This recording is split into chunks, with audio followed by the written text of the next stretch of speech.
Abra suas Bíblias, Novo Testamento, 1 Coríntios capítulo 14. Novo Testamento, 1 Coríntios capítulo 14. É um pedacinho de cada vez. Na semana passada falamos um pouco, na semana anterior também. Nós estamos numa série de ensinos. Não é uma escola, mas a ideia de que você possa ouvir, ler, ouvir a palavra e refletir e fazer, com a graça de Deus, uso prático desses ensinamentos que você está vendo. Não vai estar na tela hoje, ok? Em 1 Coríntios 14, eu vou ler alguns versos e depois dar uma explicação daquilo que nós estamos lendo. Amém? 1 Coríntios 14, a partir do versículo número 1. Sigam o caminho do amor. Sigam o caminho do amor e busquem com dedicação os dons espirituais. Antes de ler o restinho do verso, nós já aprendemos capítulo 12, nós somos indivíduos, mas somos todos membros do corpo. Todos nós, em Cristo Jesus, complementamos, fazemos o total do corpo de Cristo Jesus.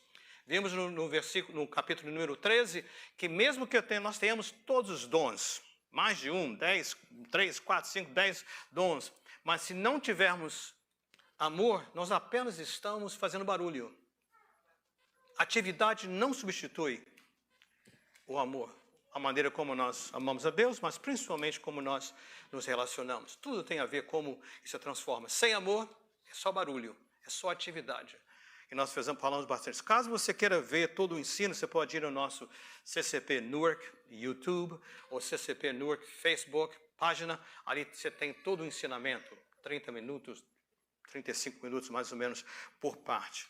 Mas nós vimos essa parte do versículo 1 e diga, principalmente, sigam o caminho do amor e busquem com dedicação os dons espirituais. E agora nós vimos 22 dons, fizemos uma lista em cada um. Agora ele diz o seguinte, mas principalmente o dom de profecia. Então o apóstolo aqui, instruído pelo Espírito Santo, ele coloca a profecia na frente, em termos de prioridade, que nós devemos procurar e buscar. Deus que concede, Ele que decide. Então o ponto é, entenda o que nós precisamos aprender sobre os dons, não seja ignorante, pratique, busque e descanse no Senhor. Versículo 2, e ele vai dizer, agora por que ele colocou profecia primeiro? E ele vai incluir um outro dom. Versículo 2. Pois quem fala em uma língua não fala aos homens, mas a Deus.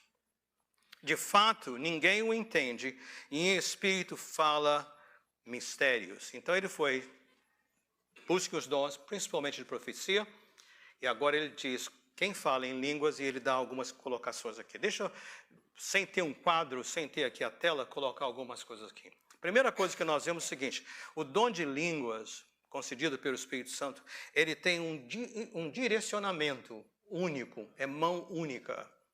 Então imagine, Deus, nós. Esse dom é usado em que direção? De nós para Deus. Não tem outra linha de direção. Então, quem fala em línguas fala a Deus. Outra coisa que nós pegamos aqui são mistérios. Eu vou esmiuçar um pouquinho mais, mas aqui um mistério dizendo que a pessoa não sabe o que está orando, porque em mistério sua mente não está participando. Isso vai voltar. Não fala aos homens, mas fala a Deus. E ninguém o entende, em espírito fala mistérios, inclusive o próprio que está fazendo isso, né? E o Espírito Santo é quem está, com todos os dons, mas principalmente em línguas e profecia, o Espírito Santo está ativo em todos os dons, mas desses em particular. Ele volta à profecia no versículo 3. Mas quem profetiza o faz para quê? 3 áreas. Edificação, então, você edifica alguém, se coloca para cima. Em Efésios 4, 29, fala assim, não saia da vossa boca palavra alguma, a não ser que seja para edificação. Então nós não podemos, como filhos de Deus, falar coisas que vão colocar as pessoas para baixo. Até no confronto com a verdade, precisa ser feito de uma maneira que levanta, anima, aponta, encoraja, exorta, mas levanta. E aqui diz, quem fala, profetiza, o faz com que propósito? Para edificação, encorajamento e também consolação. E eu dei um exemplo no domingo passado do Jonathan, né, filhos de membros da nossa igreja, e eu contei como foi aquela situação tão especial. Uma pausa antes de prosseguir. Eu disse para a igreja de vocês no domingo passado que eu não tenho o dom de profecia. Eu creio que muitas vezes Deus usa um dom, numa situação, ele de repente não há um profeta. Ele fala, não tem outro, é você mesmo. Então, no exemplo que eu dei, eu normalmente não é o ministério. Meu ministério é ensino, pastoreio, cuidado. São os dons que Deus me deu. Mas numa situação como aquela, o Senhor disse, é você mesmo. E eu disse, Senhor, como é que é isso? Né? Você se lembra que eu disse, né, que era abril, maio, e eu falei, eles queriam uma criança desesperadamente, esperando tanto. Você pode ver o relato todo, né? E eles me autorizaram a compartilhar, não é a primeira vez.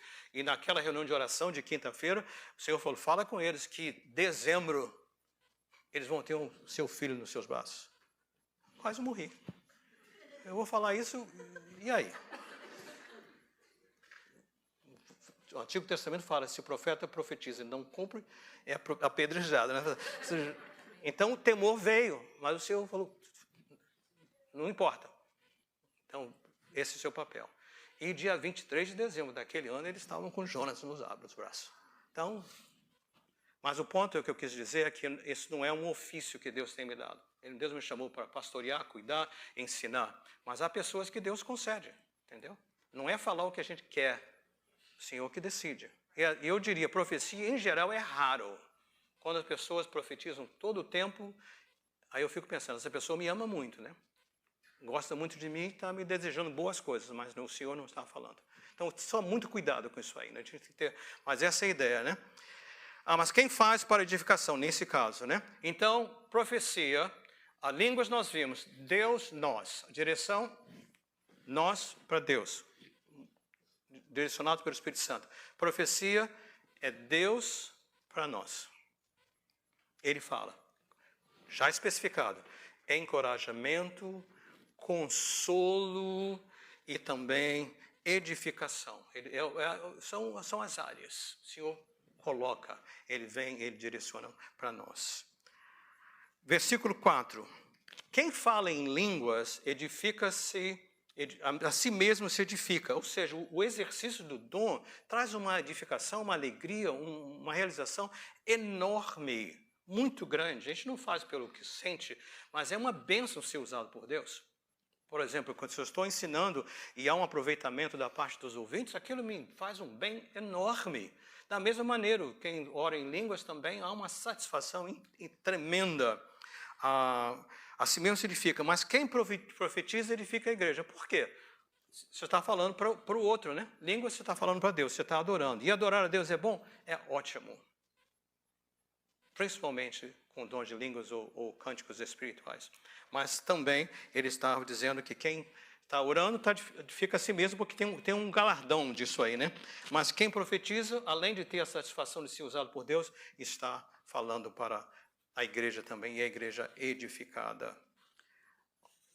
Versículo de número 5. Baseado nisso, o apóstolo diz, gostaria que todos vocês falassem em línguas. Por quê? Porque é bom, é um culto, mas prefiro que profetizem. Por quê? Por causa do alvo, do fato de que há um aproveitamento. Quem profetiza é maior do que aquele que fala em línguas, a não ser que as interprete, para que a igreja seja edificada. Então, vou dar uma pausa, né? Nós podemos, gostaria de terminar isso num futuro bem não dá para ver o capítulo inteiro, nós vemos verso por verso, mas pelo menos dá um fechamento aqui. Vamos voltar para o dom de línguas, né? Eu creio que o dom de línguas foi dado por Deus com o propósito de nós o adorarmos. A primeira vez que nós vamos ver menção disso está em Atos capítulo 2. E quando o Espírito Santo veio, os revestiu com poder para testemunhar, o que aconteceu? Todos falaram em línguas que eles não conheciam. Capítulo 2, em particular, de versículos 1 até o versículo 11. Você vai notar que tem lista de línguas que estavam presentes, culturas, línguas conhecidas, humanas conhecidas, 16 etnias. Pessoas que, naquele momento que o Espírito Santo de Deus veio e capacitou, os revestiu com poder, o que aconteceu? Aquelas 16 etnias, cada um ouviu orações de bênção, porque fala assim, eles perguntaram, como é isso? Não são todos galileus? Como é que nós ouvimos esse povo falando das grandezas de Deus. Eles estavam adorando. E o mistério foi que o brasileiro ouviu em português, o japonês ouviu em japonês, o coreano ouviu em coreano, e as pessoas que estavam falando não tinham a mínima noção do que estavam falando, porque não era a língua natural delas. E foi a única vez na Bíblia inteira que todos falaram em língua ao mesmo tempo, porque eles estavam exaltando ao Senhor. A próxima vez que nós vamos ver essa manifestação, em Atos capítulo 10, até então, o Senhor falou, fazei discípulos de todas as nações, Jerusalém, Judeia, Samaria, até os confins da terra. Mas os apóstolos tinham muito receio de expandir, e principalmente para não-judeus. Capítulo 10, o Senhor manda o Pedro, vá até lá onde está esse centurião e você vai pregar para ele. E ele foi. E quando Pedro chegou lá, se explicando, né, porque um judeu não podia entrar na casa de um gentio, ele não entendia que o Senhor Jesus já tinha dado uma visão para Pedro, falando o que eu considerei puro, você não considera impuro, mas o Pedro foi. Chegou lá, se explicou e começou a pregar. Como eu oro para que isso aconteça? Nem terminou de pregar, o Espírito Santo veio, tomou a posse de todo lugar. Mas se você olhar, qual foi a resposta? As pessoas estavam ouvindo, os que vieram com Pedro, eles perceberam que igualzinho com eles em Pentecostes, eles estavam todos falando em línguas, e tem uma 10:46, fala assim, louvando a Deus. Só para deixar claro, se é de mim para Deus, é adoração. Tá? Então, nós temos que ter cuidado biblicamente, porque é isso. Se é de mim para Deus, nesse caso é adoração. Então, um dos objetivos da língua é para que você possa adorar. Capítulo 14, se você continuar lendo, vai chegar a dizer o seguinte, se você está orando em línguas, né, e você não entende, você deve orar pedindo a Deus para interpretar. Por quê? Alguém que está ao seu lado e que não entende a língua que está falando, se não houver interpretação, essa pessoa fica sem saber o que fazer. Aí fala assim, você dá graças bem. Outra vez, conteúdo, exaltação. Então, línguas, eu creio, a Bíblia deixa claro que é para nós adorarmos ao Senhor. Romanos 8:26 fala, quando chegamos a um ponto que não só adorando ao Senhor, mas às vezes nós estamos intercedendo. Então, adoração de nós para Deus e também intercessão. 8:26 de Romanos fala o quê? Que chega um momento no nosso desespero, na ansiedade, que nós não sabemos nem o que orar. E o Espírito intercede por nós, de que maneira? Com gemidos inexprimíveis. Então, nós descansamos no Senhor. Então, é válido, é próprio. A interpretação vem para que todos possamos participar e sermos edificados. Não estou apontando a igreja A, B, C. Eu não sou responsável por nenhuma igreja. Nós não somos. Cada um tem que fazer de acordo com aquilo que Deus o direcionou. Estou falando por mim aqui, tá? O capítulo 14 também fala, você pode ler o restante do versículo, que quando falarmos em língua ou profetizar, que faça 1, 2 ou 3, cada um por sua vez. Não falem todos ao mesmo tempo. Ah, mas pastor, Pentecostes. O Espírito Santo fez uma tradução simultânea, diferente. No caso lá de Cornélio, no centurião, o Espírito Santo fez uma tradução, porque eles sabiam que eles estavam louvando a Deus, eles entenderam a língua. Também simultânea. Esse é o que ele faz.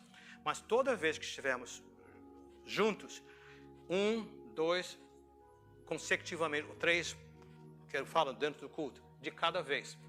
E quando alguém ora, se for orar em línguas, o Senhor concedeu, o que é que faz? Pede ao Senhor interpretação. O próprio ou alguém. Mas tem que ter uma convicção no coração.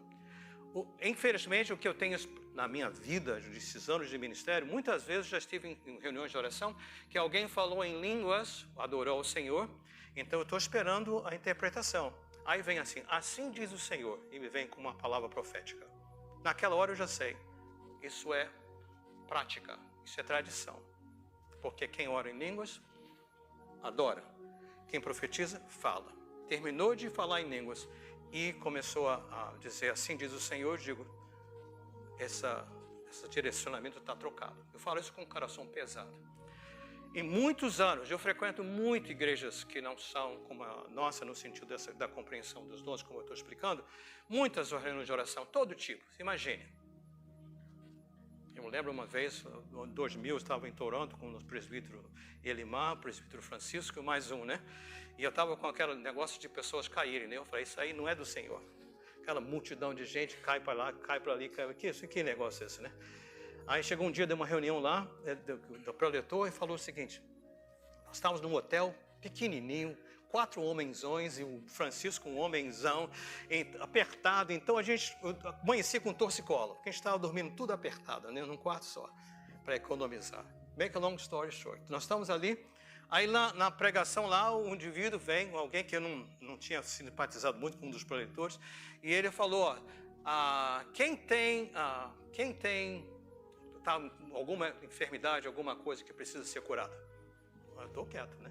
Aí o Elimar me cutuca, sarcástico, né, aquele menino, né, líder de louvor da SCP, falou assim: você não está com torcicolo? Ele falou comigo em português. Tinha uma família de Minnesota atrás que não falava português. A senhora bateu no meu ombro aqui e falou o seguinte, em inglês: o senhor está comigo? Medo de quê? Está com medo de que ore e cure o torcicolo? Não tenho medo de nada, eu sou pastor, né? Tudo bem. Oraram por mim, a senhora e o... Aí o moço lá na frente, que eu não gostava, eu não tinha simpatia por ele, falou assim: quem foi curado agora, vem à frente. Mas 4.000 pessoas, sei lá, 5.000 pessoas, não vou não. Ela de novo: o senhor está com medo? Não estou com medo não, senhora, eu vou lá. Aí tinha uma triagem, tinha uma entrada do palco no lado direito e no lado esquerdo. Tinha uma triagem. Naquela triagem a pessoa perguntava: o que aconteceu? Aí sobe, desce. Eu falei: então eu vou ali e vou contar. Estava com torcicolo, já não estou mais. A pessoa falou: sobe. Subo eu. Quem veio ao meu encontro? Aquele que eu não gostava muito.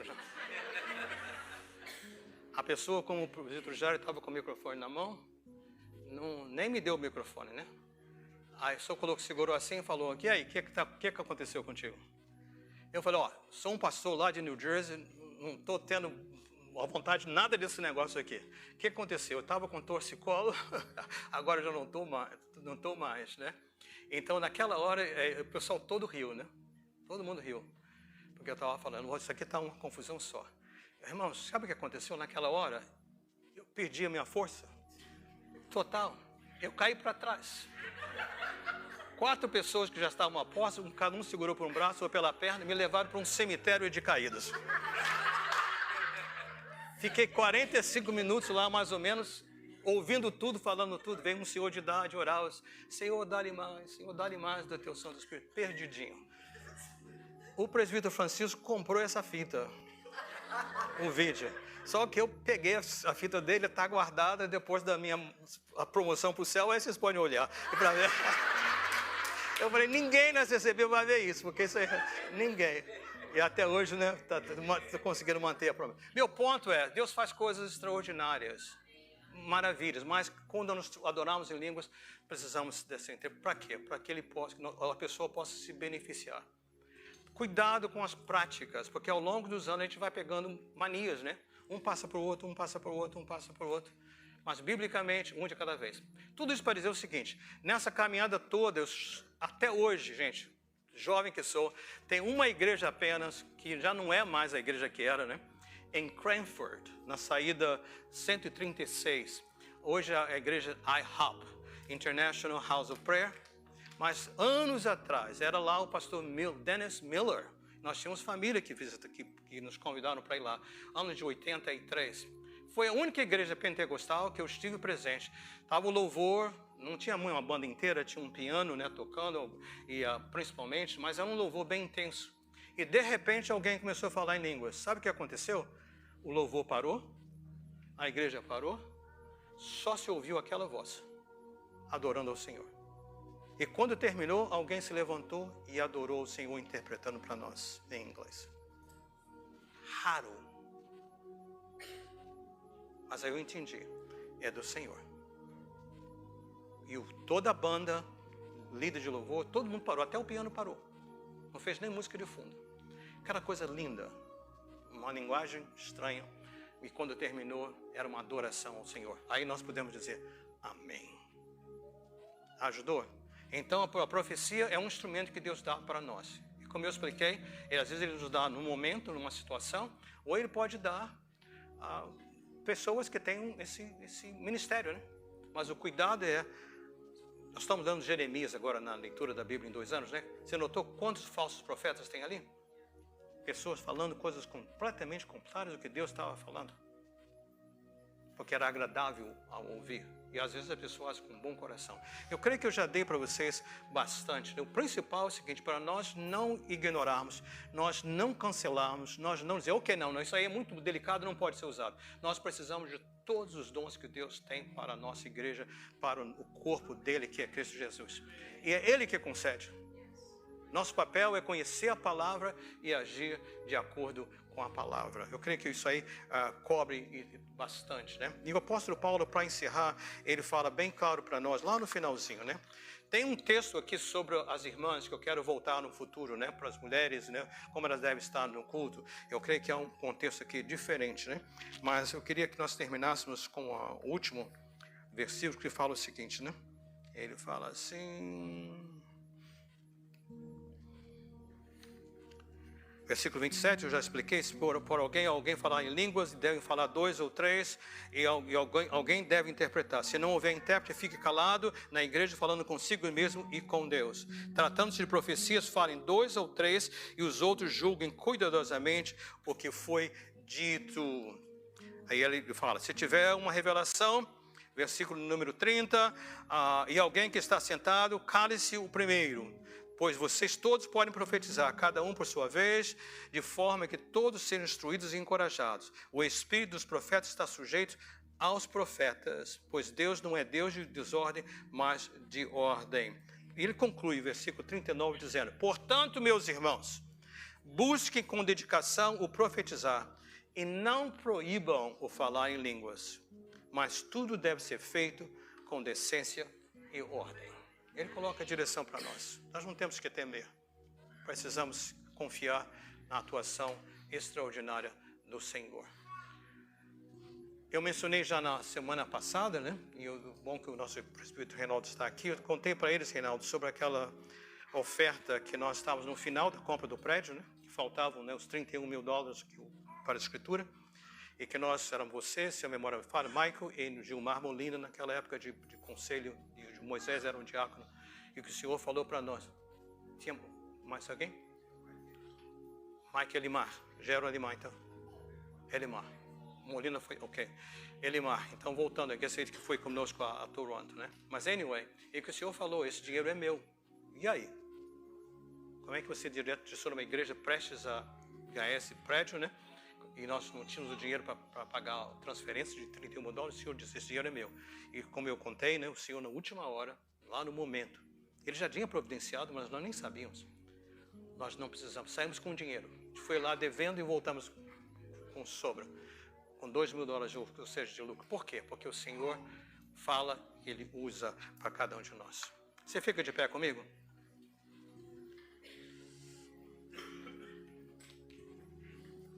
À medida que nós vamos prosseguindo com esse processo, você vê como biblicamente nós temos agido na transição pastoral. O que eu peço a vocês, guardem esses ensinamentos, entendam que somos uma igreja diversificada. Nós não somos uma igreja homogênea, somos heterogênea. Entenda o papel de cada um. Deixa a palavra de Deus ser o manual de instrução, o que une, o que separa, nada mais. Não práticas, não tradições, mas o que a palavra de Deus tem para nós. Amém? Daniel concorda comigo, né, filho? Amém. Ele falou amém, né? Você está feliz, né, filho? Tá bom. Está me olhando com o rostinho feliz, sorrindo para nós. Levanta as suas mãos assim.